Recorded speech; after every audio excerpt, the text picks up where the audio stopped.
Nobel পুরস্কার, আর সেটা Trump. হ্যাঁ, ঠিকই শুনছেন, এই সেই ট্রাম্প যিনি ওয়াশিংটনে হাঙ্গামা লাগিয়েছেন, মুসলিম নিষেধাজ্ঞা দিয়েছেন। তবু আজ বিশ্বজুড়ে অনেকেই বলছে ডোনাল্ড ট্রাম্প নোবেল শান্তি পুরস্কার পেতে পারেন। তাহলে কি শান্তি মানেই যুদ্ধ থামানো, না বরং শব্দের খেলা? বিশ্বাস করবেন কিনা জানি না, 2018 সালেই নরওয়ের সংসদ সদস্য ক্রিশ্চিয়ান টাইব্রিং জেডে ট্রাম্পকে শান্তির নোবেলের জন্য মনোনয়ন দিয়েছিলেন। কারণ কি জানেন? ট্রাম্প উত্তর কোরিয়ার কিম জং উনের সঙ্গে একাধিক ঐতিহাসিক বৈঠক করেছিলেন। বিশ্ব যেখানে পারমাণবিক আতঙ্কে ভুগছিল, ট্রাম্প গিয়ে বলেছিলেন, কিম ইজ মাই ফ্রেন্ড। হাস্যকর হলেও এই কথার পরে কোরিয়া উপদ্বীপে উত্তেজনা কমে। 2020 সালে ট্রাম্প ইসরায়েল, সংযুক্ত আরব আমিরাত এবং বাহরাইনের মধ্যে আব্রাহিম অ্যাকার্ড নামে চুক্তি করিয়ে দেন। এই চুক্তিতে বলা হয় মুসলিম রাষ্ট্রগুলো ইসরায়েলকে স্বীকৃতি দেবে। অনেকেই এটাকে ট্রাম্পের বড় কূটনৈতিক জয় বলেন, কারণ এতে দীর্ঘদিনের বৈরিতা হ্রাস পেয়েছে। তবে প্রশ্ন হল, এটা কি সত্যিই শান্তি, নাকি প্রভাব বিস্তারের রাজনীতি?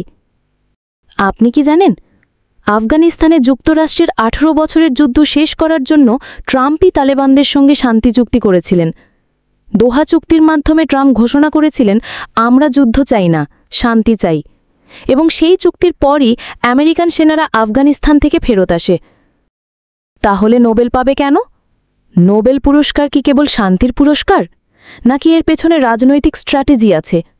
ট্রাম্প যদি 2024 বা 2028 সালে আবার প্রেসিডেন্ট হন, আর যদি চীন, উত্তর কোরিয়া, রাশিয়া ইস্যুতে কিছু কূটনৈতিক চুক্তি করে ফেলেন, তাহলে তার নোবেল পাওয়ার রাস্তা আরও প্রশস্ত হবে। কারণ নোবেল পুরস্কার যারা দেয়, তারা একসময় ওবামাকেও শান্তির জন্য দিয়েছিল, অথচ তখন যুদ্ধ চলছিল আফগানিস্তান, ইরাকে। বিশ্বজুড়ে বহু মানুষ ট্রাম্পকে বর্ণবাদী, ইসলাম বিদ্বেষী, বিভক্তিকর নেতা বলে মনে করে।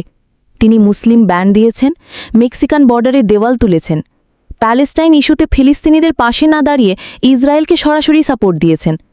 তাহলে প্রশ্ন দাঁড়ায়, যদি ট্রাম্প নোবেল পান, সেটা কি সত্যিকারের শান্তির স্বীকৃতি, নাকি ক্ষমতার রূপচর্চা? ট্রাম্প কি নোবেল পাবেন? হয়তো পেতেও পারেন, কারণ বিশ্ব রাজনীতিতে শান্তির সংজ্ঞাও এখন অনেকটা পিআর গেম হয়ে গেছে। কিন্তু আপনি কি ভাবেন, ট্রাম্প কি নোবেল পাওয়ার যোগ্য, নাকি এটা হবে ইতিহাসের সবচেয়ে কৌতুকপূর্ণ অধ্যায়? কমেন্টে লিখে জানান। ভিডিও ভালো লাগলে লাইক দিন, সাবস্ক্রাইব করুন।